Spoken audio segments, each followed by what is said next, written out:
শুরু করি আসাদুজ্জামান ফুয়াদ আপনাকে দিয়েই।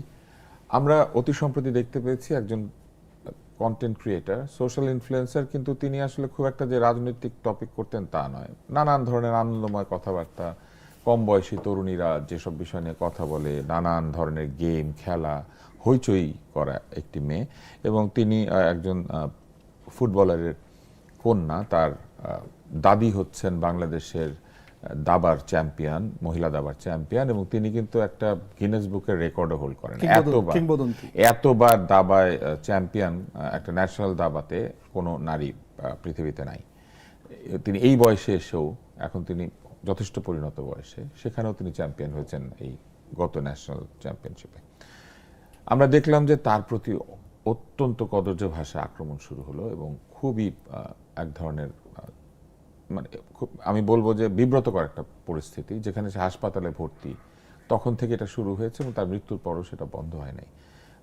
মানুষের মনে এই নির্মমতার কি কারণ আপনার মনে হয়, কিংবা কেন আমরা আসলে সব ধরনের সীমা ছাড়িয়ে যাচ্ছি, সব ধরনের সীমানা যেগুলি আমরা সামাজিকভাবে আমাদের দেশে আমরা সবসময় মেনে চলেছি? যেমন আমরা মৃতের সঙ্গে শত্রুতা করি না, আমরা কেউ মরে গেলে কখনো খুশি প্রকাশ করি না, আমরা কারো অসুস্থতায় কখনো আনন্দ উল্লাস করি না।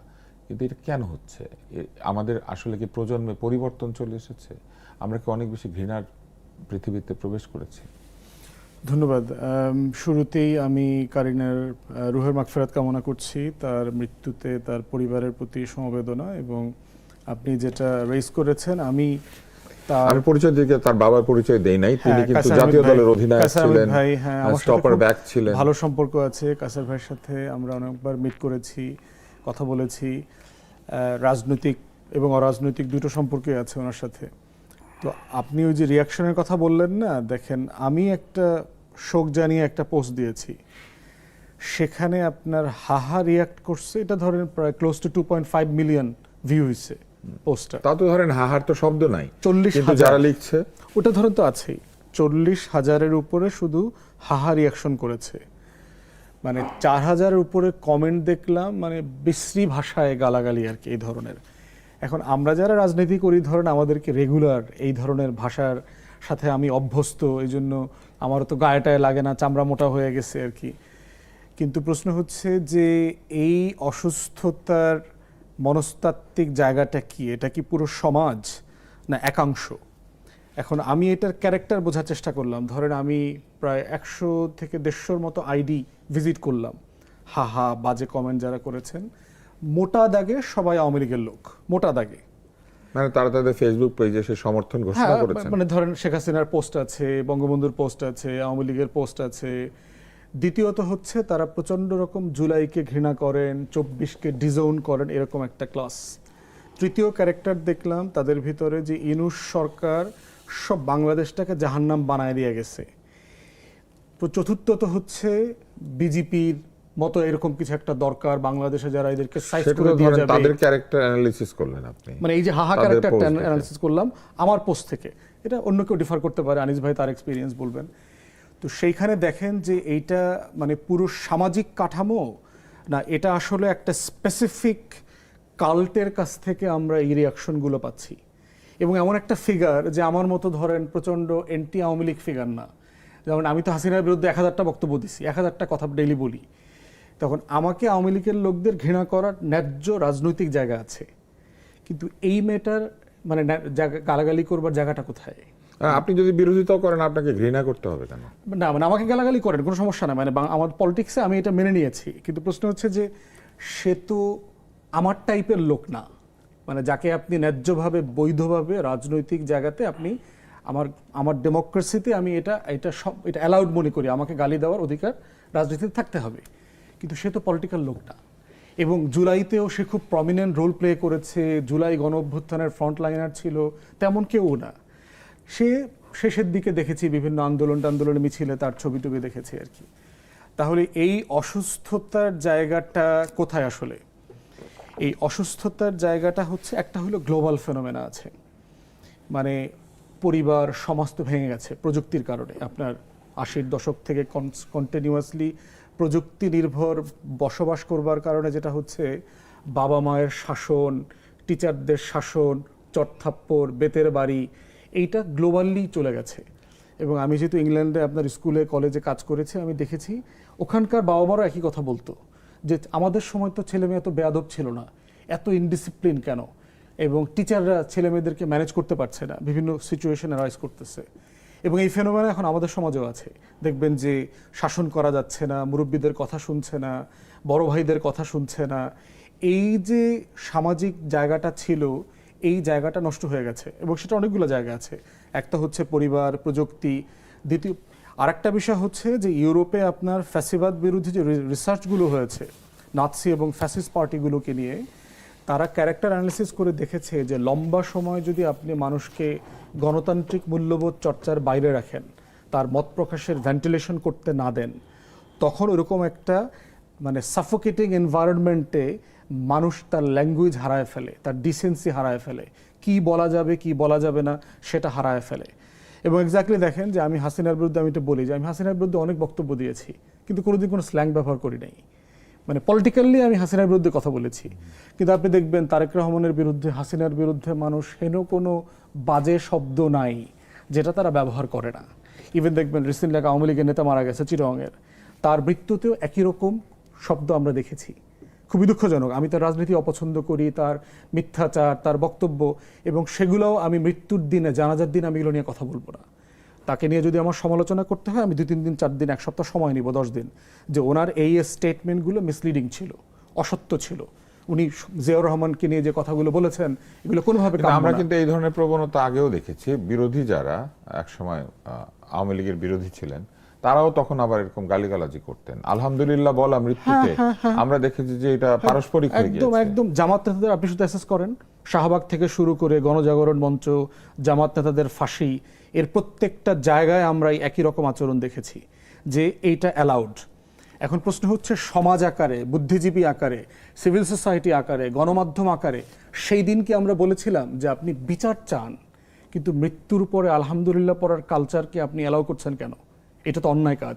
ওইদিকে আমি এটা অন্যায়টার প্রতিবাদ করেছিলাম কিনা? তাহলে আজকে কি আপনি হাসিনা এবং আওয়ামী লীগের একজন নেতার মৃত্যুতে সুক্রিয়া জ্ঞাপন করা, আলহামদুলিল্লাহ করবার একটা লেজিটিমেসি তৈরি করে দিয়েছেন কিনা সমাজে?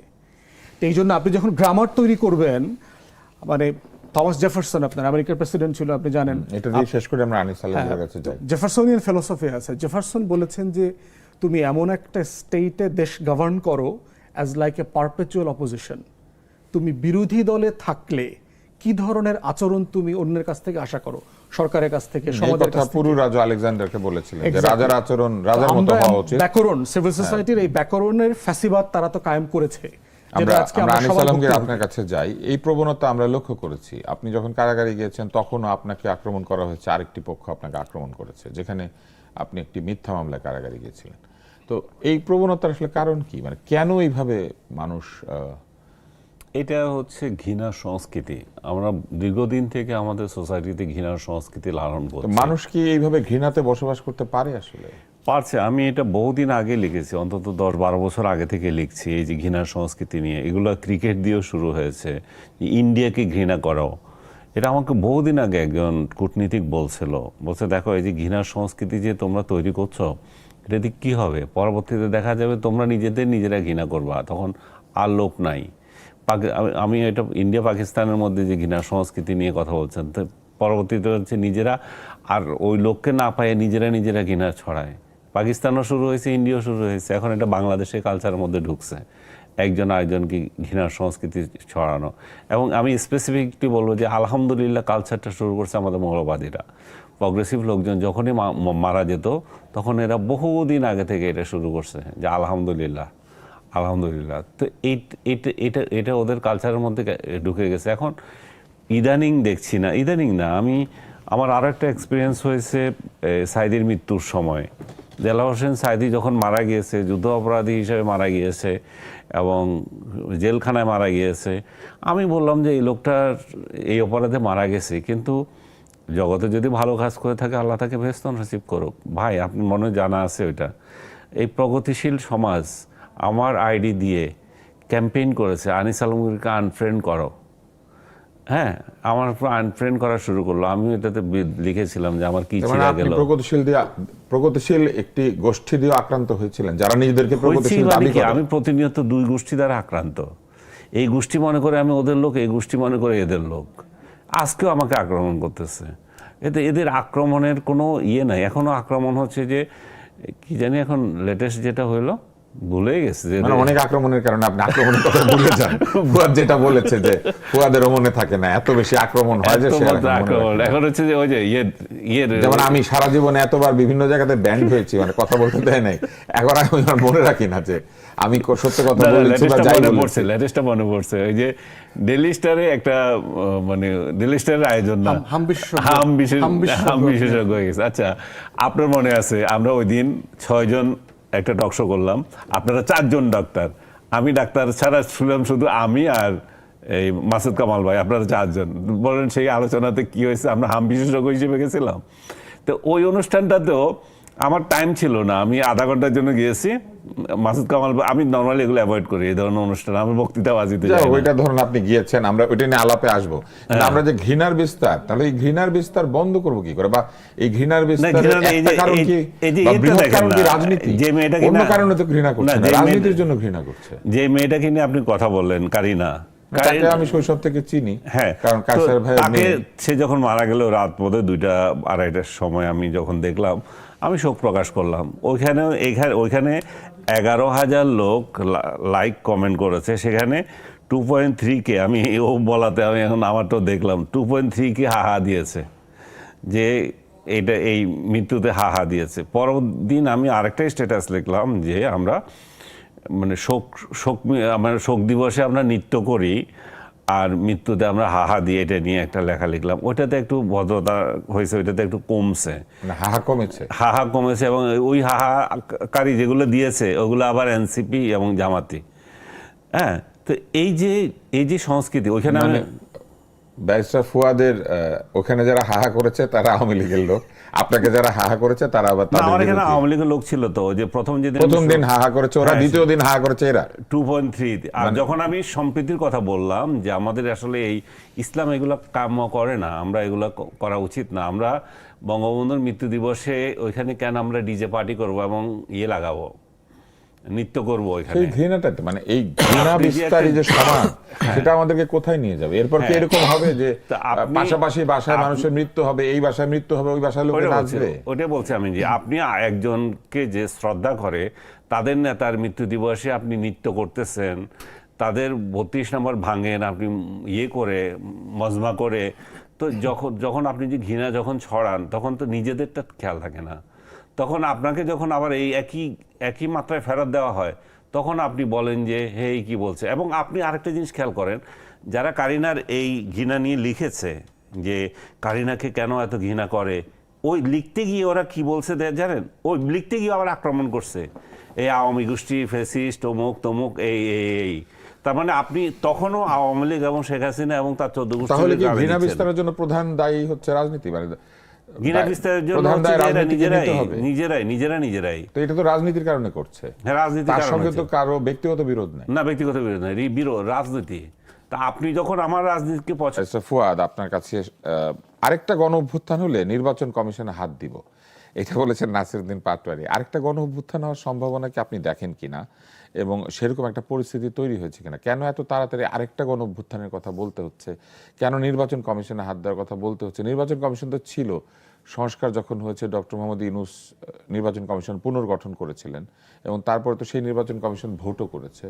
তাহলে এরকম মতামত কেন আসছে যে আরেকটা গণ অভ্যুত্থান দরকার হবে? উনি এটা বলেছেন হচ্ছে reporters forum for election and democracy নবনির্বাচিত কমিটির অভিষেক ও বিদায়ী কমিটির সদস্যদের সংবর্ধনাতে।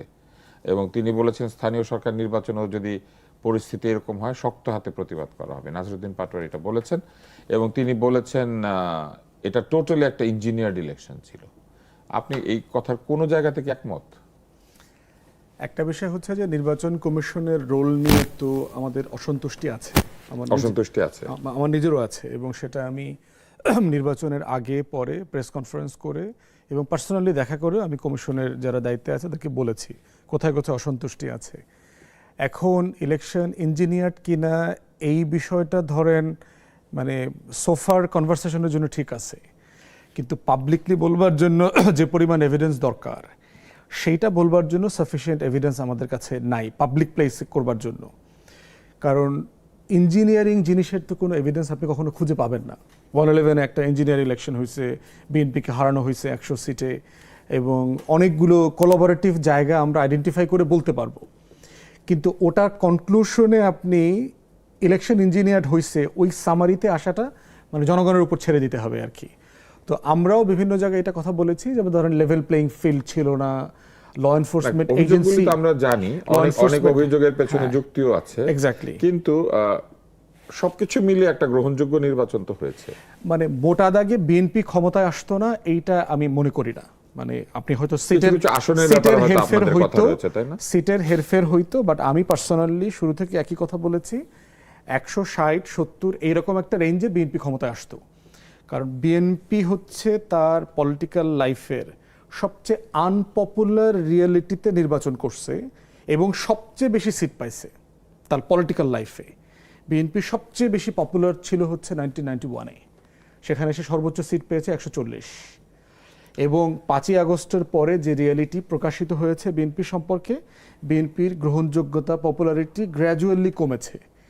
কমতে কমতে এটা অমন জায়গাতে আসছে যে তার পলিটিক্যাল হিস্ট্রিতে সে সবচেয়ে আনপপুলার রিয়েলিটিতে ইলেকশন করেছে। তারপরও আমি বোধ করি না আমি যে কি আপনাকে মাঝখানে একটু বলবো, সেটা হচ্ছে যে 140টা আসনের কথা যেটা আপনি বললেন 91-তে, কিন্তু তখন তো একটা বৃহৎ প্রতিপক্ষ ছিল আওয়ামী লীগ। এখন যেভাবে জামাত ইসলাম শক্তিশালী, তখন সেভাবে ছিল না। তো ওই সময় তো 140টা আসন পেতেই না, মানে সাপেক্ষে না, মানে আপনি সাপেক্ষে যায়েন না, মানে বিএনপি মানে অ্যাজ ইট স্ট্যান্ডস এখন তো ধরেন আওয়ামী লীগ টোটালি নাই, একটা নতুন দল এনসিপি, জামাত আগের চাইতে অনেক ভালো করেছে। তো এরকম একটা পরিবর্তিত পরিস্থিতিতে হয়তো বিএনপি ভালো করার মতো একটা সুযোগও তো তৈরি হয়েছিল। ওইটাই তো মানে বিকল্প কে, মানে মানে এই লেভেলের বিকল্প ক্রেডিবল পলিটিক্যাল অপোজিশন তো নাই। মানে কেন তাহলে এতগুলো সিট পাইলে ওইটা অন্য অন্য তাহলে আলোচনা। আরেকটা গণঅভ্যুত্থানের পরিস্থিতি কেন তৈরি হবে আপনি কি মনে করেন? এখন মানে ওইদিকে আমি যাচ্ছি না, বাট ইলেকশন কমিশন নিয়ে, ইলেকশন কমিশনের কাজ নিয়ে সিরিয়াস কনভারসেশন প্রয়োজন। কারণ দেখেন, নতুন সরকার আসার পরে 2টা উপনির্বাচন হয়েছে, বগুড়াতে এবং আপনার শেরপুরে, এবং এই উপনির্বাচনগুলো নিয়ে কিন্তু প্রচুর অ্যানোমালিজের ভিডিও এভিডেন্স আসছে। এবং একটা দলীয় সরকারের অধীনে আসলে ভালো নির্বাচন সম্ভব কিনা, আমাদের খাইসলত আসলে বদলাইছে কিনা গত 20 বছরে, যারা বিরোধী দলে ছিল তাদের আচার আচরণ কি আসলে গণতান্ত্রিক হয়েছে কিনা সেটা প্রমাণ হয়ে গেছে। বাংলাদেশের বিভিন্ন জায়গায় জেলা বারের নির্বাচনগুলোতে আমরা দেখেছি, বিভিন্ন ফোরামে দেখতে পাচ্ছি যে নির্বাচন নিয়ে গণতান্ত্রিক টেন্ডেন্সির অভাব আছে। অতএব নির্বাচন কমিশন সেই জায়গায় খুব স্ট্রং রোল প্লে করতে পারছে বলে আমরা ভরসা পাচ্ছি না। তাহলে সেই রকম একটা রিয়েলিটিতে বছরের শেষ থেকে শুরু করে যদি আপনি লোকাল গভর্নমেন্ট ইলেকশনে যান, যেখানে ভায়োলেন্সের সম্ভাবনা অনেক বেশি, কারণ হচ্ছে ইন্ট্রা পার্টি ভায়োলেন্স আছে। একই দলের ভিতরে 10 জন আছে যে মেয়র হইতে চায়, উপজেলা চেয়ারম্যান হইতে চায়। এরপরে হচ্ছে আবার ইন্টার পার্টি ভায়োলেন্স আছে, ওটার সাথে আবার অন্য দলের ভায়োলেন্স যোগ আছে। তো সেই জায়গায় ল এনফোর্সমেন্ট তারা কিভাবে ডিল করবেন? এখনই যে আইন শৃঙ্খলার যে পরিস্থিতি আমরা দেখতে পাচ্ছি, সরকার কোনো বিষয়ে ডিসাইসিভ রোল প্লে করছে না, সেখানে নির্বাচন কমিশন আসলে কি রোল প্লে করবেন? তারা কি আসলে ফেয়ার নির্বাচন ডেলিভার করতে পারবেন কিনা? অতএব আমার মনে হয় আমি নাসিরের মানে সামারি কনভারসেশনটা মানে প্রমোট করা দরকার ইলেকশন। কারণ ইলেকশন যদি ফেয়ার না হয়, আপনি মনে করেন যে এর যে প্রথম অংশ সেইটার চাইতে শেষ অংশটা মানে সাবস্ট্যান্সে, মানে মূল সাবস্ট্যান্সটা হচ্ছে নির্বাচন কমিশনের যে আশঙ্কা, এক্স্যাক্টলি, সেটাকে আপনি মনে করেন নির্বাচন হেরফের হচ্ছে বলেই তো ফ্যাসিবাদ কায়েম হইলো। মানে আমাদের টোটাল 20 বছরের ক্রাইসিসটা কি? তার মানে আপনারা নির্বাচন কমিশনের আরো শক্তিশালী এবং কার্যকর ভূমিকা আশা করছেন, এবং সরকার যে আসলে গণতান্ত্রিক মনা, তারা যে আসলে ভালো নির্বাচন হতে দেবে এটা তাকে প্রমাণ করতে হবে। তো ইতিমধ্যে এটা দিতে ফেল করেছে। আমরা আনিস আলমগীর আপনার কাছে আসি, একটা ভিন্ন বিষয় আসি, সেটি হচ্ছে যে একটা পজিটিভ নিউজ বলা যেতে পারে। জুলাইয়ের 798টি মামলায় 5074 জনকে অব্যাহতির সুপারিশ করা হয়েছে। তার মানে কিছু যাচাই বাছাই হয়েছে। 798টি মামলায় 5074 জনকে অব্যাহতি দেওয়ার একটা সুপারিশ হয়েছে। তার মানে কিছু হয়তো যাচাই বাছাই হয়েছে, অনেকের ভুয়া মামলা প্রত্যাহার করা হয়েছে। কিন্তু এই যে হাজার হাজার ভুয়া মামলা হলো, এমনকি কিছু কিছু ভুয়া মামলার পেছনে ওই সময় সরকারের সাথে সম্পৃক্ত ব্যক্তিদেরও ইন্ধন আছে বলে অভিযোগ রয়েছে। আপনার কি মনে হয় ভুয়া মামলার এই সংস্কৃতি কেন দূর হচ্ছে না, বা এই ভুয়া মামলা দেওয়ার মধ্যে দিয়ে মানুষকে হয়রানি করা এটাও কেন বন্ধ হচ্ছে না? এটা হচ্ছে মামলা নিয়ে ব্যবসাটা। যতগুলো লোক এই ভুয়া মামলা আক্রান্ত হয়েছে, এদেরকে যে বাদী বা বিবাদী এসে বলছে যে টাকা দাও তাহলে তোমার নাম কাটায় দেবো। একটা মামলা মনে করেন 700, 800, 1000 মানুষ যদি আসামি হয়, তাহলে এই মামলাটা তো অরিজিনালি ভুয়া মামলা, এটা যে কেউ ধরে নিতে পারে। কারণ একটা হত্যা মামলা এতগুলো লোক কী করে অংশ নিতে পারে, এটা তো একটা কমন সেন্সের ব্যাপার। কিন্তু আসিফ নজরুল্লাহ এগুলোতে পাত্তা দেয় নাই, ডক্টর ইউনূস এগুলোতে পাত্তা দেয় নাই। তারা এই ভুয়া মামলাকে এনকারেজ করেছে, এনকারেজ করে এই লোকগুলোকে জেলে দিয়েছে।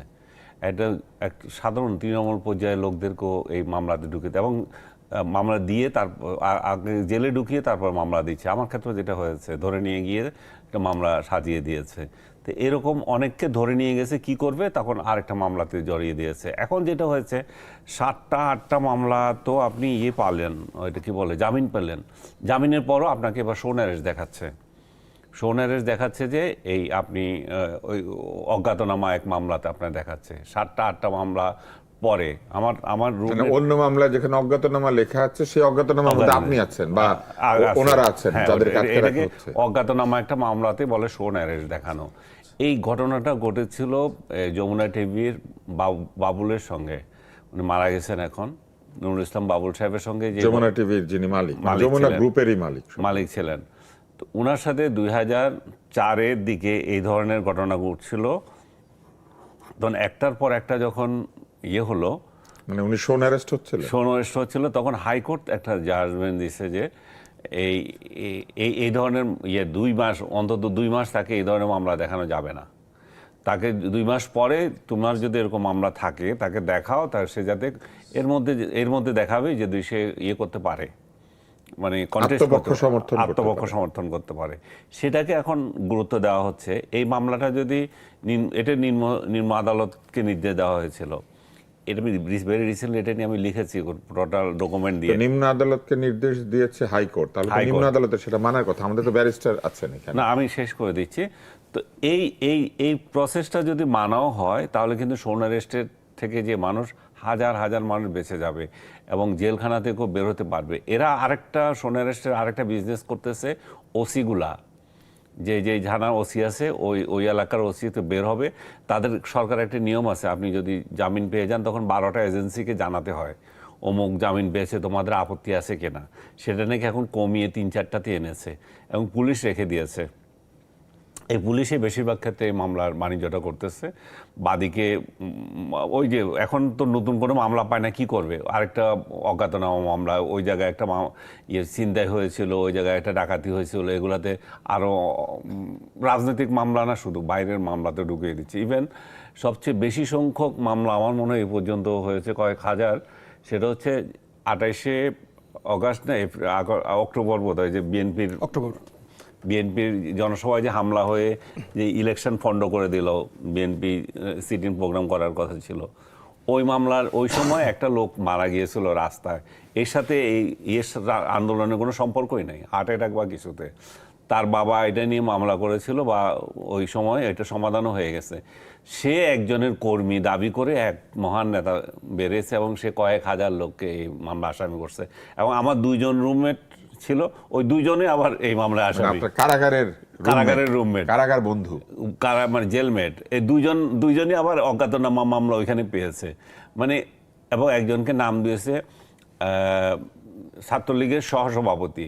এখন সে এতগুলো ছাত্রলীগের 10-12টা কমিটি আইনা বলছে যে ভাই আমি কোনটাতে সহসভাপতি আছে, আদালতে দেখাইছে যে আমার যে এই মামলা দিয়ে রাখছো সহসভাপতির নাম দিয়ে। এবং সহসভাপতির নাম থাকাটা হচ্ছে যে এক ধরনের আতঙ্ক, এটা দেখলেই তখন সঙ্গে সঙ্গে ওইখানে চলে যাচ্ছে, সহসভাপতিকে ছেড়ে দেবে এখন, তাহলে একটা মামলা তাহলে আবার দাও। এই বেচারা সায়েন্স ল্যাবরেটরির এক কর্মকর্তা, তার নাম মশিউর, এই জেলে আটকে আছে। এবং এই ঘটনাটা ঘটাচ্ছিল তারই, আপনি নাম শুনেছেন কিনা জানি না, মালা খান নামে এক বিখ্যাত মহিলা ওখানে চাকরি করতেন, ওনার বিরুদ্ধে এই অভিযোগ যে তার বিরুদ্ধে অফিসের কনফ্লিক্ট ছিল, এটাকে জুলাই হত্যা মামলায় রূপ দিয়েছে, জুলাই মামলা বানিয়েছে। ঢাকা শহরে 4 কোণায় 4টা হত্যা মামলায় তাকে আসামি করেছে। ভদ্রমহিলা করেছে এগুলা, উনি এটা করেছেন। হ্যাঁ, আমি নিশ্চিত হলাম, কারণ আমি আসলে ঠিক ভাবতে পারছিলাম যে ওনাকে কেউ মামলা দিতে পারে। ওনার একটা পিএইচডি আছে, যে পিএইচডিটা সুপারভাইজার ছিলেন উনি যে ওনার একটা স্বামী। ভুয়া পিএইচডি নিয়েছেন এটা সবাই জানে, এই জন্যই ওনার সাথে লেগেছে সবাই। আমি যতদূর জানি একটা পত্রিকায় পড়েছিলাম যে ওনার পিএইচডি সুপারভাইজার সম্ভবত ওনার স্বামী আর কি। আরো বহু এইখানে কাহিনী, তো ওনাকে নিয়ে একটা ব্যারিস্টার টক শো করা যাবে। ব্যারিস্টার সাহেব আছেন। আমি শুধু এক লাইনে উত্তর নেব, কারণ আমরা বিরতিতে যাব। হাইকোর্ট যদি কোনো এই ধরনের কিছু নির্দেশ দেয় বা কোনো মতামত দেয়, সেটা কি নিম্ন আদালতের উপর বাধ্যতামূলক হয়ে যায়? বাধ্যতামূলক মানে এটাকে আপনি লিগ্যাল ফ্রেমে আলোচনা করতে পারবেন না, এটা খাইসলতি সমস্যা। রাষ্ট্রের এটা ডিএলআর না কি জানি বলে না, ওটা হচ্ছে যে আপনার মানে আইনের মানে আমাদের নজির মানে কেস ল গুলো যে case law বইটাতে নজির, থাকে হ্যাঁ, ওইটাতে আছে, DLR এ আছে। ওইটা কিছু যায় আসে না, এগুলো কিছু যায় আসে না। এটা হলো খাইসলতি প্রবলেম। রাষ্ট্র যখন সিদ্ধান্ত নেয় যে সে আইনের শাসন প্রতিষ্ঠা করবে না, তখন সে কি করে, তখন সে যা যা করে তার ভিতরে একটা হচ্ছে সে মিথ্যা মামলা গায়, সে জামিন দেয় না। আমরা গত 17-18 বছরে আওয়ামী লীগের সময় দেখেছি না, আপনারা ভিডিওতে দেখেছেন, খোঁড়ায় খোঁড়ায় নিয়ে আসছে ডিবি অফিস থেকে 10টা আঙ্গুলের নখ, 10টা পায়ের নখ উঠায় দিয়ে আসছে। প্রাইভেট পার্টে ইলেকট্রিক শক দিয়ে ফেলেছে। গত 10 দিন ধরে পানি খাইতে দেয় না, নিজের পেশাব করায় সেই পেশাব খাওয়াইছে রিমান্ডে। এই ধরনের ব্রুটাল টর্চারের অনেক পরে দর্শক যখন এই রিমান্ডে নিয়ে নির্যাতনের আসছে, বর্ণনা শুনলে রিমান্ডে আসছে, আবার আতঙ্কিত তাকে হন। আবার রিমান্ড দিয়েছে। আমি অনুরোধ করবো যে আপনি শুধু নির্যাতন বলেন, কারণ তো অনেক দর্শক শুনলে এটা ভয়ঙ্কর ব্রুটালিটি, এটা ভয়ঙ্কর। মানে এটার ব্রুটালিটি আরো এত মাত্রায় ছিল। তাহলে সেই জায়গাতে যে জাজরা বসেছিলেন, ওনারা শপথ ছিল না যে ওনারা সংবিধান মোতাবেক বিচার করবেন, আইন মোতাবেক বিচার করবেন। ওনারা আবার 5 দিনের, আবার 10 দিনের রিমান্ড দিয়েছেন, আবার পিটানোর জন্য পাঠাইছেন, আবার হাত পা ভেঙে দিয়েছে, আবার কোমর ভেঙে কিন্তু দিয়েছে। ধরেন 5ই আগস্টের এই যে পরে তো কাঠামো, অনেক বদল হলো, তারপরে একই এই style। সংস্কৃতি বদল হলো না। একই style। খাইসলত তো ওভারনাইট বদল হয় না। এই খাসলতটা কার? খাসলত- মানে সরকারের যে যায় তারই হয়ে যায়। সরকার সরকার, রাষ্ট্রযন্ত্র, পুরো যন্ত্রের খাইসলত। এই যন্ত্রের খাইসলত অ্যাড্রেস করবার জন্যই তো রিফর্মের আলোচনা, সংস্কারের আলোচনা, কি করব না। এই যে ঘৃণার বিস্তার, এবং তারপরে আমরা কথা বলছি মিথ্যা মামলা, ভুয়া মামলা, এটাও তো এক ধরনের ঘৃণার বিস্তার করে। কেননা কেউ যদি এইভাবে অন্যায়ভাবে মজলুম হয়ে যান, তার মধ্যে তো ঘৃণা উৎপাদিত হয়, তার পরিবারের মধ্যে ঘৃণা উৎপাদিত নিঃসন্দেহে, হয়। নিঃসন্দেহে। তো এই যে আপনি যেটা বলছিলেন যে হাইকোর্টের নির্দেশ কি মানতে বাধ্য নয়, আসলে আইন কি বলে? মানে এটা বাধ্যতা অবাধ্যতার বিষয় না, বিষয় হচ্ছে রাষ্ট্রের কালচার হিসেবে প্র্যাকটিসটা কি। যেমন আপনি ধরেন বলছিলেন খাসলত, খাসলতের মানে এটা সমস্যা। ক্ষমতার চরিত্র। মানে আপনি যে এই যে জামিনের কাগজ নিয়ে যখন যায় জেল গেটে, যে আনিস ভাই বললেন না, যেমন ধরেন আনিস ভাইয়ের সাথে তো আমার সিরিয়াস বিতর্ক, দ্বিমত আছে বহু জায়গায়। আপনার সাথে আমি বহু জায়গায় বহু দ্বিমত করতেছি। এখন দ্বিমত করা মানে কি? দ্বিমত তো গণতান্ত্রিক সমাজের হ্যাঁ, মানে সৌন্দর্য। ওনারা একটা দ্বিমত হবে, মামলায় কিন্তু আমরা ফাঁসায় দিয়ে বন্ধু। পিটাইতে হবে, রিমান্ডে নিয়ে 10 দিন ধরে পিটাইতে হবে, ওনার হাত পায়ে নখ উঠাই দিতে হবে। মানে এটা তো কাঠামো হইতে পারে না চিন্তার। আপনি আমাকে অপছন্দ করেন বলে আপনি আমাকে একটা মিথ্যা মামলা দিয়ে ডিজিএফআর দিয়ে তুলে নিয়ে যাবেন। মানে এই যে কাঠামোগত প্র্যাকটিসগুলো আমরা দেখেছি, রাষ্ট্র তো আপনার এই সিম্পলি হাইকোর্টের ডিসিশন দিয়ে চলবে না। সেজন্যই তো সংস্কারের আলাপ। আমরা যেটা বলেছিলাম যে একটা ইন্ডিপেন্ডেন্ট পুলিশ কমপ্লেইন কমিশন করবার জন্য, পুলিশের বিরুদ্ধে যে মানে অভিযোগগুলো, এটা কে ডিল করবে, কে এটা তদন্ত করবে? পুলিশ করলে তো এটা ইনসাফ হবে না সেখানে। সেই কমিশনটা পর্যন্ত আপনার হয় নাই, এবং যতটুকু এগ্রি করা হয়েছিল সেটাও বিএনপি সরকার এসে ক্ষমতা রেটিফাই করে। আমরা তো দেখছি জবাবদিহিমূলক এলিট ফোর্স গঠনের নতুন আইন হবে, তার মানে কোনো লাভ হবে না। গুম খুন প্রতিরোধ করার জন্য যে এক ধরনের প্রস্তাব ছিল সংস্কারে, সেটাকে পাশ কাটিয়ে যাওয়া হচ্ছে। মানে ওইটা তো আলটিমেট এটা না, কাজ তো র্যাবের ওটা না। নতুন নামকরণ ওটা তো ভাবতে ডিফারেন্ট পারেন জিনিস, মানে তো ডিফারেন্ট জিনিস, আইনি কাঠামো তো ডিফারেন্ট জিনিস। আমরা যে কারণে সচিবালয়, বিচার বিভাগের সচিবালয় আবার আলাদা আমরা করা, খাসলতে ফেরত আসি। তাহলে এই সংস্কারের মাধ্যমে কি আপনি মনে করেন যে খাসলত দূর করা যেত? ওভারনাইট হবে না, ওভারনাইট হবে না আপনার। কারণ অন্তর্বর্তী wholesale সরকারের দরকার। মধ্যেও তো আমরা এই খাসলত ওই দেখি। যে মানে একটা জিনিস যখন আপনার মানে আপনি যখন ভাত খাওয়ায় আসক্ত হন, আপনি লন্ডনে গেলেও দেখবেন যে জিব্বা খালি চুলকায় ভাতের জন্য। আপনি যত দামি খাবারই খান না কেন, রেস্টুরেন্টে গিয়ে 5 স্টারে খান, কিন্তু দেখবেন একটু ডাইল, একটু আলু ভর্তা, একটু কাঁচামরিচ। আমার এই ব্যক্তিগত অভিজ্ঞতা রয়েছে। আমি বিতর্কে গিয়েছিলাম, আমার একজন টিমমেট, উনি ভাত ছাড়া কিছুতেই থাকতে পারবেন না। এক পর্যায়ে কাঁদতে শুরু করলেন যে আমি ভাত ছাড়া আমি বাঁচবো না। তো এটা হলো খাইসলতের সমস্যা। তো আমি সেজন্য- সমস্যা মনে করি না, কিন্তু ভাতের প্রতি বাঙালির একটা প্রেম আছে। হ্যাঁ, এটা আমাদের জাতিগত একটা রিয়েলিটি। তো সেইখানে আপনার মানে পাবলিক প্রসিকিউশন থেকে শুরু করে অ্যাটর্নি জেনারেলের অফিস, অ্যাপয়েন্টমেন্ট সিস্টেম, ইভেন দেখেন, যেহেতু আপনি কারিনা নিয়ে আলোচনা করেছেন, একটা জেলার অ্যাসিস্ট্যান্ট পাবলিক প্রসিকিউটর, তিনি তার মৃত্যুতে উল্লাস করে আপনার পোস্ট দিয়েছে, জেলার? সরকারের কর্মকর্তা। যার দায়িত্ব হচ্ছে ইনসাফ করা, মানুষ যেন জুলুমের শিকার না হয়, জুলুমের শিকার হয়ে যে মামলাটার আসামি হয়েছে তাকে মুক্ত করে দেওয়ার আপনি তো ব্যবস্থা বেশ করা। গবেষণা করেছে। তা সাহলে সেই লোকটা দেখেন পোস্ট দিয়েছে, আমি তার নাম ভুলে গেছি, নাটোর, পাবনা, এরকম কোন একটা জেলার এত এপিপি। এত বেশি এই ঘৃণার বিস্তার, এক্স্যাক্টলি। কার নাম আপনি মনে রাখবেন? তাহলে এই খাইসলতটাকে আপনার রাষ্ট্র আকারে ডিল করতে হবে সুশাসনের জায়গা থেকে, গভর্নেন্স, যে আপনি কিভাবে আইনের শাসন দেবেন, প্রতিষ্ঠান তৈরি করবেন, কাঠামো তৈরি করবেন, করে একটা সিস্টেম বহু সময় ধরে যখন আপনি প্র্যাকটিস করবেন তখনই হচ্ছে এটা পুরাতন খাইসলতকে রিপ্লেস করবে। আদারওয়াইজ 1 বছর, 16 মাস, 18 মাস, 2 বছর, 10 মাস, 20 মাস এটা দিয়ে এটা হবে না। কারণ জিনিসটা একদিনে যখন তৈরি হয় নাই, এটা একদিনে আপনি সমাধানও করতে পারবেন না। তাই রাষ্ট্র আকারে সিদ্ধান্ত নিতে হবে যে আমরা এই কাজটা করব না। প্রশ্ন হচ্ছে যারা নির্বাচিত হয়ে আসলো তারা কি এই প্র্যাকটিসের মধ্যে আছে? চিটাগংয়ে দেখেন সিটি কলেজে মারামারিতে দা কিরিচ আকারে আমরা দেখলাম না, একটা মানুষ গ্রেফতার করা হয়েছে, একজন পীরকে হত্যা করা হয়েছে কুষ্টিয়ার এইদিকে, সবাই বিএনপির পদস্থ নেতা এলাকার, একজনের বিরুদ্ধে মামলা হয়েছে, কাউকে গ্রেফতার করা হয়েছে। আপনার এই যে মিরপুরে দেখলাম এই যে মিলেমিশে চাঁদাবাজি করতেছে, প্রথম আলো বিশাল রিপোর্ট করেছে, 72টা গ্যাং, প্রায় সবাই সরকারি দলের লোকজন। শাহ আলীর মাজার কি শুধু মাজার ভাঙা হয়েছে? শাহ আলী 400 দোকানের মালিক এই মাজার ট্রাস্ট। মানে পিছনে যেটার অর্থনীতি আছে, লুটপাট আছে এখানে। এখানে শুধু মাজারটা ভাঙছে, আপনি মব তৌহিদি বলে এই তর্ক আপনি রেজলিউশন করতে পারবেন না। এই তর্কের পিছনে বিশাল হাজার হাজার কোটি টাকার লুটপাটের গল্প আছে। অতএব সেই গল্পগুলোকে আপনি কিভাবে ডিল করবেন? আইনের শাসন দিয়ে ডিল করতে হবে। ফৌজদারি অপরাধকে ফৌজদারি অপরাধ আকারে ডিল করতে হবে। অমুক করেছে, তমুক করেছে, তৌহিদি জনতা করেছে, সমাধান না তো। যিনি গ্রো করেছেন তাকে বিচারের মুখোমুখি এই করেন। পুরো ব্যাপারটা আমরা অন্তর্বর্তী সরকারের সময় দেখি নাই, তারা বিচার করতে রাজি ছিলেন না, ভুয়া মামলা দিতে রাজি ছিলেন না, ওয়েল, আমার ভুয়া মামলার পরিমাণ পার্সেন্টেজে তা বলে না, মানে বিষয় যেটা হচ্ছে তারা অনেক কিছু হ্যান্ডেল করতে পারে না। হওয়ারই কথা না, আমরা percentage পার্সেন্টেজ বলে না। কেন দেখবো? না, মানে বিষয় হচ্ছে যে কাঠামো সমস্যা তো। কিন্তু ভুয়া মামলার তো হওয়ারই কথা না, ভুয়া মামলা হবে কেন? কথা সত্য, কথা তাই না? সত্য। আমরা percentage না, এই দেখতে যে যাবো কেন? বাংলাদেশের Percentage ইতিহাসে হয়ে যাওয়ার চেয়ে কথা বড় ছিল বেশি negligible। মামলা হয়নি। না, না, কিন্তু সত্য, ধরেন এটা এই যে সত্য না। 100% সত্য। 798টি মামলায় 5074 জন, তার মানে অন্তত সরকার স্বীকার করেছেন বা সিস্টেম স্বীকার করেছে যে 5074 জনের নামে ভুয়া মামলা হয়েছিল। কিন্তু এটা তো কেয়ারটেকারই এই প্রভিশনটা করেছে। এই যে একটা মানে 173A প্রভিশন করলো যে যারা বোধ করছেন আপনাদেরকে মিথ্যা মামলায় ফাঁসানো হয়েছে, আপনারা এসপি তো অথবা সেটা তো পুলিশ। আমরা না, আমরা আশা করেছি। করি নাই। না, আমি মানে আমরা তো কেয়ারটেকারের অন্তর্বর্তী সময় সরকারের কাছে এটা আশা করি। ঠিক আছে, কিন্তু তারা যে একটা কাঠামোগত সমস্যা ফেস করতেছে, তারা অ্যাকনলেজ করেছে বলেই তখন আপনার এই প্রভিশনটা আবার করেছে। নিজেরাও এটাই করেছে। ওয়েল, নিজেরা করেছে না কাঠামো থেকে করেছে, পুলিশের খাইসলত, রাজনীতিবিদদের খাইসলত, মিলেমিশে মামলা থেকে টাকা ইনকাম করা, যেটা আনিস ভাই বলছেন, এটা সবসময় সরকারের তার উপরেও মানে না। ওই যে আমাদের একটা গান আছে যে ইজ্জত যায় না মোলে, স্বভাব যায় না ধুলে, মানে মরে গেলেও ইজ্জত চলে যায় না আর স্বভাব ধুলে চলে যায় না। হ্যাঁ, তারপরে এরপর আরেকটা লাইন আছে যে গায়ের গন্ধ যাবে কি সাবান মাখিলে। তো আপনার কি মনে হয় যে এই যে আমরা যে আলোচনার মধ্যে ছিলাম, সেই আলোচনা আপনি কিছু যদি যুক্ত করেন, আসলে কি এটা স্বভাবের প্রবলেম, নাকি এটা আসলে ক্ষমতায় গেলে ক্ষমতাকে স্থায়ী করার জন্য একটা চেষ্টা, যে বিরোধীদের সকল মতামতকে নানানভাবে হয়রানি করে আমরা বন্ধ করে দিব, অথবা যার কথা ভালো লাগে না তাকে আমি কোনো না কোনো ভাবে এটা হচ্ছে অন্যায়ভাবে এটা চেয়ারে হেয় যারা, করব। শুনেন, এখানে চেয়ারে যারা বসে তাদের ভূমিকাটা হচ্ছে প্রধান।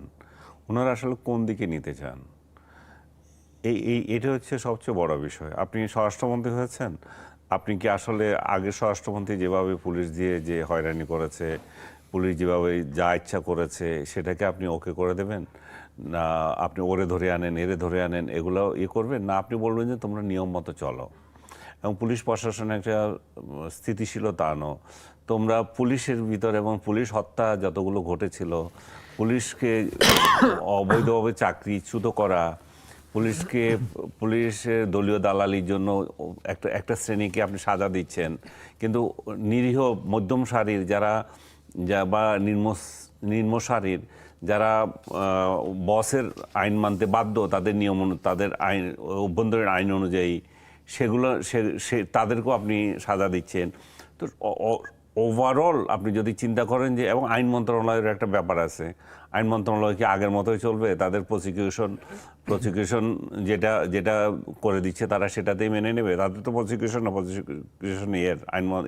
স্বরাষ্ট্র মন্ত্রণালয়ের।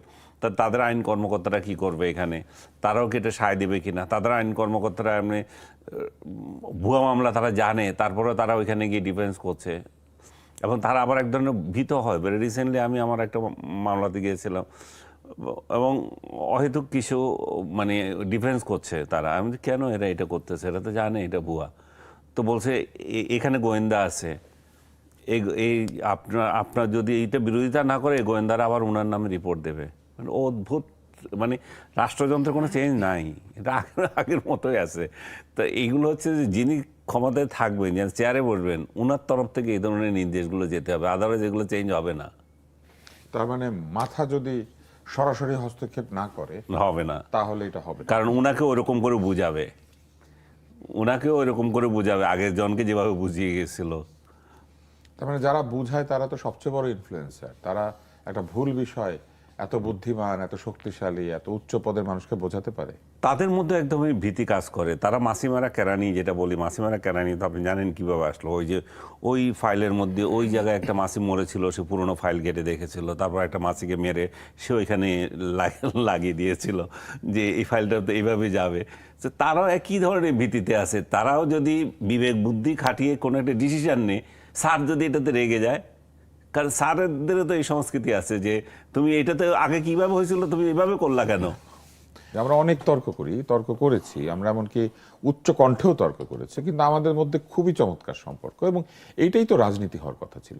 কিন্তু সেই রাজনীতি থেকে আমরা অনেক দূরে সরে এসেছি, ঘৃণার বিস্তার করছি এবং শুধু তাই না, যে কোনো কিছুকে রাজনৈতিকভাবে দেখতে অভ্যস্ত হয়ে যাচ্ছে। যেমন ধরেন কেউ বিয়ে করলো সেটা সমস্যা, কেউ মরে গেল সেটা সমস্যা, কেউ হাসপাতালে গেল সেটা সমস্যা, কেউ বিদেশ গেল সেটা সমস্যা। আমরা যেমন দেখেছি যে তাসনিম জারা একটা স্টেটাস দিয়েছেন যেটার মধ্যে একটা ছোট্ট একটা স্যাটায়ার আছে, সেফ এন্ট্রি, এবং অনেক লোক হয়তো তার আনসেফ এন্ট্রি আশা করছিল, তো তিনি জানিয়ে দিয়েছেন যে না, উনি ঠিক মতোই ঢুকতে পেরেছেন, বেরোতে পারছেন। এই যে মানে একটা তরুণীকেও আমরা, মানে যে তার রাজনৈতিক জীবন শুরু করেছে 2 বছরও হয় নাই, তাকেও আমরা ওই জায়গাতে নিয়ে যাচ্ছি যে তাকে খোঁচাচ্ছি, ফলে সে আমাদেরকে পাল্টা খোঁচা দিচ্ছে। এই যে আমরা একটা জায়গায় চলে গেছি, ফুয়াদ মাথা নাড়ছেন। আমি আনিস আলমের কাছে আসি। আপনার এক হামের সভায় গিয়েছিলেন, যেটা নিয়ে আপনি কথা তুলেছিলেন আর কি। এখন দেখা যাচ্ছে যেটা বলা হচ্ছে যে এটা ফিরে আসার কালচার তৈরি করার চেষ্টা করছেন। হাম নিয়ে কথা বলতে গেলে স্বৈরাচার ফিরবে কেমনে? কালকে হাম ঠিক হয়ে যাবে, পরশুদিন স্বৈরাচার ফিরে আসার না, আমি জানি রাস্তা না, বন্ধ হয়ে যাবে। আমি এটা নিয়ে বলছিলাম, আমাকে একটা টকশো তো আমাকে মানে হামের সাথে স্বৈরাচার ফিরে আসার কি সম্পর্ক? ওইটাই আমি বললাম, ওদের জুলাই বিজনেস বোধহয় ধস নামছে। কারণ সব কিছু তো ওরা হাসিনাকে দেখে। হাসিনা কোথায় আছে আমি দেখি না। শেখ হাসিনা আসবে, এটা বললে শেখ হাসিনা চলে আসবে। মানে শেখ হাসিনাকে এত ক্রেডিট দিচ্ছে যে এরা প্রত্যেকটা সেক্টরে, তার মানে এরাই শেখ হাসিনাকে প্রাসঙ্গিক করে রেখেছে যে তাকে ছাড়া বোধহয় বাংলাদেশ চলতেছে না। অথচ তাকে বিদায় দিয়েছে আমরা 2 বছর তো হলো না, প্রায় 2 বছর। প্রায় 2 বছর। কিন্তু তাকে প্রাসঙ্গিক হচ্ছে, আবার তার জন্য আবার অন্যদেরকে গালাগালি করছে।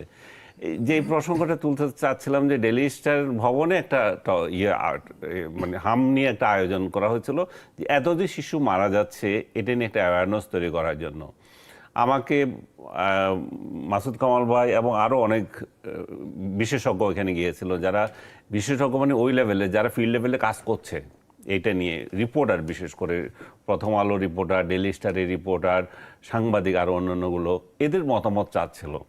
আমার মতামত আমি যেটা দিয়েছি সেটা হচ্ছে যে এই ভদ্রমহিলা ইন্টেনশনালি এটা করেছে বা ইউনুস ইন্টেনশনালি করেছে, এটা আমি বিশ্বাস করি না। আমি মনে করি যে ওর যে সরকারে যে অপদার্থদের সমাবেশ করেছিল এটারই প্রতিফলন এটা। এবং আমি ভেরি রিসেন্টলি দেখলাম যে আরেকটা টেলিভিশনের রিপোর্টও, আমি নামই বলি, অসুবিধা কি, ওই যে এই টেলিভিশনটা স্টার নিউজ, তারা খুব সুন্দর একটা রিপোর্ট করেছে এবং তারা সেখানে উল্লেখ করেছে হামের আসলে টিকার অভাব ছিল না, ছিল এই অ্যাওয়ারনেসের অভাব। এটা কোনো 25 সাল পর্যন্ত কোনো কিছুই হয় নাই। এবং এই যে সমস্ত ব্যর্থতাগুলো আমি একসঙ্গে তুলে ধরে বললাম যে তাহলে এটার জন্য সাজা দিতে হবে ডক্টর ইউনূসকে এবং তার ওই নিয়োগকর্তাকে। এখন আনিস আলমগীর হাম বিশেষজ্ঞ কিনা, সে কেন ওইখানে গেল? তো তারা তো এই কোশ্চেন করতে পারতো যে এই ভদ্রমহিলা যাকে ডক্টর ইউনূস উপদেষ্টা বানিয়েছে সে কোন বিশেষজ্ঞ? তারে যে এরকম একটা বড় দায়িত্ব দেওয়া হয়েছিল। আর প্রত্যেক কথা বলার জন্য কি প্রত্যেক সাবজেক্টে বিশেষজ্ঞ তো হতে হবে? তাহলে আপনি ডাক্তার ছাড়া আপনি রাজনীতি নিয়ে কথা বলেন কেন? তাহলে ফুয়াদ ইয়ে তুলতে পারে যে রাজনীতি নিয়ে আপনারা কথা বলেন কেন, আমরা রাজনীতিবিদ, আমরাই কথা বলবো। আমি সাংবাদিকতা পড়েছি, আমাকে বলা হয়েছে jack of all trades, master সমাজে যারা বিভিন্ন ক্ষেত্রে কাজ করেন তারা যে কোনো সামাজিক সমস্যা নিয়ে তাদের অবস্থান থেকে তো কথা বলতে পারে। আমি সাংবাদিকতা ডিগ্রি নিয়ে বলতে পারি, কারণ আমি সাংবাদিকতা ডিগ্রি নিয়ে বলতে পারি, কারণ আমাকে শেখানো হয়েছে ডক্টর কামাল যতই আইন বিশেষজ্ঞ হোক, তাকে তুমি কিভাবে কোশ্চেন করবে, আইন তোমাকেও জানতে হবে। বিশ্বধরী বড় বড় ডাক্তার হোক, তাকেও ডাক্তারি নিয়ে কোশ্চেন করবে।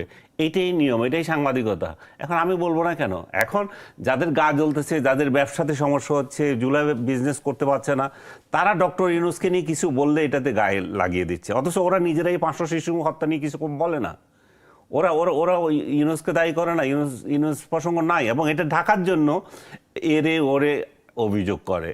এবং সেই সমাবেশটাতে এমন কোনো কিছু হয় নাই, শুধু একটা মাত্র অ্যাওয়ারনেস তোলা হয়েছিল যে এই মৃত্যুর দায় নিতে হবে, যারাই করুক, এই সরকার করুক আর পরের সরকার করুক, আগের সরকার করুক। এখন ইউনূসের কথা আলোচনায় আসবে কেন? ইমিডিয়েট সরকার সে ছিল, তো কাকে আলোচনা করবে? এর আগে ছিল শেখ হাসিনা, সেই সরকারের আসবে, দুইটাই তো আলোচনা হচ্ছে, এবং বর্তমান সরকারের আলোচনা হচ্ছে। এর বাইরে আমরা কোন সরকারের নিয়ে আলোচনা করব? বখতিয়ারউদ্দিন খিজলি, শায়েস্তা খান, এগুলো তো আমরা আলোচনা করতে পারি না। আমরা ব্যারিস্টার ফুয়াদের কাছে আসি।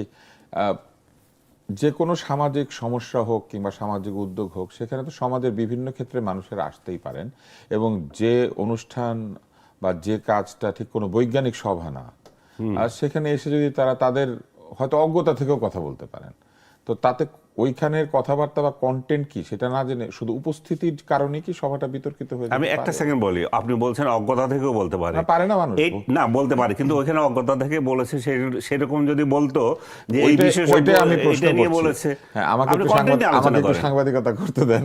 সেটা হচ্ছে যে ওইখানে কি কথা হয়েছে সেইটা না জেনে শুধুমাত্র উপস্থিতি, বিভিন্ন ব্যক্তির উপস্থিতির কারণেই আসলে এক ধরনের একটা প্রচারণা শুরু হয়েছে। না, আমার মনে হয় যে ওইটা একমাত্র বিষয় না। একটা বিষয় হচ্ছে যে আমাদের এখানে তো এক ধরনের বুদ্ধিজীবিতার চর্চার হচ্ছে, যারা কন্টিনিউয়াসলি ইউনূস অ্যাডমিনিস্ট্রেশনকে আন্ডারমাইন করবার জন্য বয়ান তৈরি করছে। কিন্তু ধরেন ইউনূস সাহেবের স্বাস্থ্য উপদেষ্টা কি আসলে স্বাস্থ্যের লোক ছিলেন, বা ওনার স্বাস্থ্য সম্পর্কে জ্ঞান ছিল?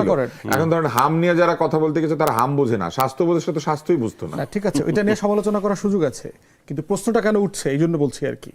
প্রশ্নটা উঠছে এই কারণে, কারণ যারা গেছেন তাদের একটা বড় অংশ কন্টিনিউয়াসলি ইউনূস অ্যাডমিনিস্ট্রেশনকে বিভিন্ন ফোরামে আন্ডারমাইন করবার জন্য চেষ্টা করছেন, এবং এইটা ফোরামের ভেন্যু একটা ইম্পর্টেন্ট জায়গা, যে কোথায় প্রোগ্রামটা হচ্ছে, সংগঠন কাদের উদ্যোগে প্রোগ্রাম হচ্ছে, এটা একটা ইম্পর্টেন্ট জায়গা।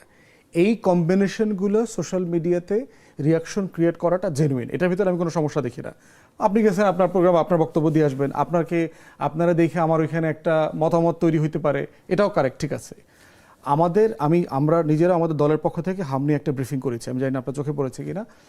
আমরা কিন্তু কিছু মৌলিক প্রশ্ন রেজ করেছি সরকারের জন্য, যে আমরা বলেছি, দেখবেন সরকার বলছে হামের উপদ্রব শেষ হয়ে যাওয়ার পরে তদন্ত কমিটি করতে। আমরা বলছি না, এটা এখনই করতে হবে, কারণ আপনি যদি কমিটি করে 10টা শিশুর জীবনও বাঁচাইতে পারেন, এটাও তো রাষ্ট্রের আমার অ্যাচিভমেন্ট। আমি তো চাই না আরেকটা শিশু মারা যাক। দ্বিতীয়ত হচ্ছে যে তদন্ত কমিটি আসলে দোষী ব্যক্তিদেরকে বের করতে পারবে, কারণ বের করতে পারবে, কিন্তু শিশুর জীবন তো বাঁচাবে আসলে স্বাস্থ্য ব্যবস্থা না। সেটা তো বলতেছি, আগামী সিস্টেমে এই উপদ্রবটা যেন আবার 6 মাস পরে না হয়, 1 বছর পরে না হয়, সেটা তো আপনাকে ইমিডিয়েটলি এটার জন্য তো ইনভেস্টিগেট করতে হবে যে সমস্যাটা কোথায়। দ্বিতীয়ত হচ্ছে যে ইউনূস সরকারের ব্যাপারে বলা হচ্ছে তারা টিকা কেনে নাই, কিনলে দেরিতে কিনছে, গ্যাভিকে টাকা দেয় নাই, বরাদ্দ দেয় নাই, এরকম অনেকগুলো মিসইনফরমেশন প্রচলিত আছে, প্রচুর ছড়ায় গেছে। অথচ যে কোনো আমলের থেকে আওয়ামী লীগের লাস্ট ফাইন্যান্সিয়াল ইয়ারের থেকে দ্বিগুণেরও বেশি বরাদ্দ দিয়েছে ইউনূস সরকার, 1000 কোটি টাকার উপরে। তারপরে তারা ক্রয় পরিপত্রর প্রসেস বদলের একটা সুপারিশও করেছে, কিন্তু ইউনিসেফ থেকে টিকা কেনা হবে না এই সিদ্ধান্ত তারা কিন্তু নেয় নাই। তারা যুক্তি কি দিয়েছে, বলেছে ইউনিসেফ তো টিকাটা তৈরি করে না, আপনি তো প্রফেশনাল লোক, এই জায়গায় আপনি বুঝবেন, সে কি করে, আমাকে সাপ্লাই করে, কোনো ক্রেতার কাছ থেকে কিনে এনে দেয়, এটা কোনো প্রস্তুতকারকের কাছ থেকে, যারা ম্যানুফ্যাকচার করেন। সরকার বোধ করছে আমরা যদি ডাইরেক্টলি ম্যানুফ্যাকচারের কাছ থেকে কিনি, তাহলে রাষ্ট্রের 15 to 20% খরচ সাশ্রয় হওয়ার সম্ভাবনা আছে। অথবা এই টোটাল টেন্ডারিং প্রসেসটা আমরা বদল করতে পারি কিনা, এর একটা সুপারিশ তারা করে দিয়েছে, তারা কিন্তু ইমপ্লিমেন্ট করে নাই, সরকারের জন্য রেখে দিয়েছে। থার্ড হচ্ছে গত 25 সালের জুন মাস থেকে সেপ্টেম্বর টানা 4 মাস টিকা প্রদানকারী যে স্বাস্থ্য সহকারী আছেন তারা আন্দোলন করেছেন বেতন ভাতার জন্য এবং কাজে প্রচণ্ড ব্যাঘাত ঘটেছে সারা বাংলাদেশে। তাহলে প্রশ্ন হচ্ছে যে এই 4 মাস যাদের বয়স 9 মাস ছিল, 15 মাস ছিল, তার ডিউ টিকাটা ওই বাচ্চাটা মিস হয়েছে কিনা। কিন্তু আবার শতাংশ বলছে যে আমার টিকা দানের শতাংশ 91-93, যেটা ইউনিসেফ সহ গ্লোবাল স্ট্যান্ডার্ড ওয়াইজ আমার দেশের জন্য ঠিক আছে। তা আবার উল্টা জরিপ হচ্ছে আপনার 34-40% শিশু মারা গেছে যাদের বয়স 6 মাস অথবা তারও কম, কিন্তু টিকার বয়স 9 মাস। তাহলে প্রশ্ন হচ্ছে ফান্ডামেন্টালি অনেকগুলো প্রশ্ন আসছে এখানে আসলে টিকার জটিল একটি বিজ্ঞান রয়েছে, এখানে লম্বা আলোচনা আছে এখানে যদি যেটা আপনি কেউ বুঝবেন। টিকার হার কমে গেলে যখন হার্ড ইমিউনিটি কমে যায় তখন কিন্তু এরকম হতে পারে, কম বয়সী শিশু তাহলে এটা তো আক্রান্ত হতে পারে, ইনভেস্টিগেশন করতে হবে। পুষ্টিহীনতা থাকলে হতে পারে। ইউনূস সরকার কিন্তু একটা কাজ করেছিলেন, তারা এইচপিএনএসপি বাতিল করে দিয়েছিলেন এবং এইচপিএনএসপি বাতিল করার কারণে 38টা স্বাস্থ্য কার্যক্রম ব্যাহত হয়েছিল, শুধু টিকা না, এবং সেখানে পুষ্টির কার্যক্রম ছিল। সেটা তো আপনার ইনভেস্টিগেট করতে হবে, তো এখন সরকারকে তো এটা ফাইন্ড আউট করতে হবে যে এবং মার্চ মাসে একটা সভা হয়েছিল যেটার খবর 2025-এর মার্চে, যেটার খবর সব পত্রিকা ছাপা হয়েছিল যে এই সেক্টর প্ল্যান বাতিল করে দেওয়া হয়েছে, সকল জায়গাতে চিঠি দিয়ে দেওয়া হয়েছে যে সরকার এই টাকাটা এইভাবে খরচ করবে না, তারা অন্য কোনোভাবে হয়তো করবে। ঠিক আছে, মানে আপনি এটা রেজ করেন, এটাই তো তদন্ত কমিটির কাজ। আমি বলেছি ক্রস পার্টি পার্লামেন্টারে একটা কমিটি করে দেন যারা এটা ইনভেস্টিগেট করুক যে আসলে হোয়াট ওয়েন্ট রং। কিন্তু এগুলোর কনক্লুশনে আমার স্টাডিতে যেটা আমি দেখেছি, সমাজের